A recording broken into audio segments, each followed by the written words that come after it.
Tabii ki gündemde konuşuluyor şu an. Yeni bir kısıtlama, kapama esnaf olarak. Yani Batman esnafı değil, bunu bütün Türkiye geneli için de söyleyebilirim. Özellikle özelde Batman esnafı için böyle bir kısıtlamayı bir daha kaldıramayabilir.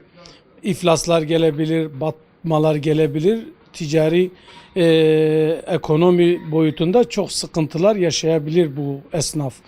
Biz de esnaf olarak yani kapatmalara, kısıtlamalara hazırlıklı değiliz ve kaldırmayabiliriz. Çünkü 2 yıldır bir sürecin sıkıntılı geçen ekonomik sürecin sonundayız ve bu sonucunun nelere mal olacağını tahmin edebiliyoruz. Kısıtlamalar bir sürü kapanmaları getirebilir. Vakaların artması tabii ki aşı sebebi değildir.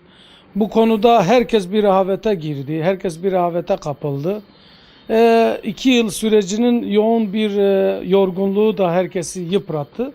Bundan dolayı da hassas olmak lazım. Herkese dikkatli, hassas davranmak lazım. İnsanlar tabii çok sıkıntı yaşadı. Bu sıkıntıdan dolayı çok gergin ve çok sıkıntılı hale geldi. Bu hali anlamak lazım. Bu halde insanlarla diyalog içerisinde olmak lazım. Sosyal mesafeye artık dikkat edilmiyor. Maskeler takılmıyor. Herkes dediğim gibi bir rehavete kapıldı. Bu rehavetin sonucunda vakaların artışı çoğaldı.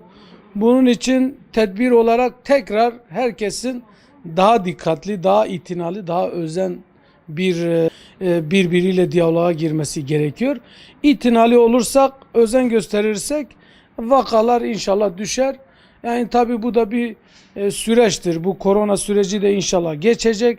Ama bu sürecin çoğu insanımızı toplumsal, sosyal boyutta, ekonomi boyutunda çoğu insanımızı gerdi ve çoğu insanımızı yordu. Onun için sosyal mesafeye, hijyene, ondan sonra maskeye zaten dikkat edersek inşallah bunları atlatırız tekrar. İkinci bir kapanmayı esnaf kaldırmaz, vatandaş da kaldıramaz, devlet de kaldıramaz.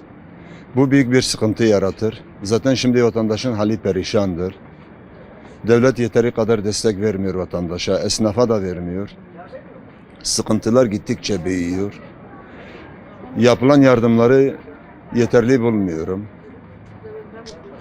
Çok yetersiz buluyorum. Ya vatandaşın duyarlı olması lazım. Vatandaşın duyarlı olmasıyla beraber devletin de çok etkin çalışmaya girmesi lazım. Örnek olarak hükümet vatandaşa yeteri kadar desteği verdikten sonra vatandaşı istediği gibi önlem almaya getirebilir, yola getirebilir. Ama şimdi vatandaş açken, çalışmaya ihtiyacı varken tutup bir kısıtlama getirirse vatandaş perişan oluyor. Kiralar arttı bu koronada, bu salgında. Sıkıntılar arttı, iş yok, güç yok, millet perişandır. Kapanmayı halk kaldıramaz. Bu öyle bir seviyeye gelmiş ki hiç kaldıramaz. Millet açlıktan kırılıyor.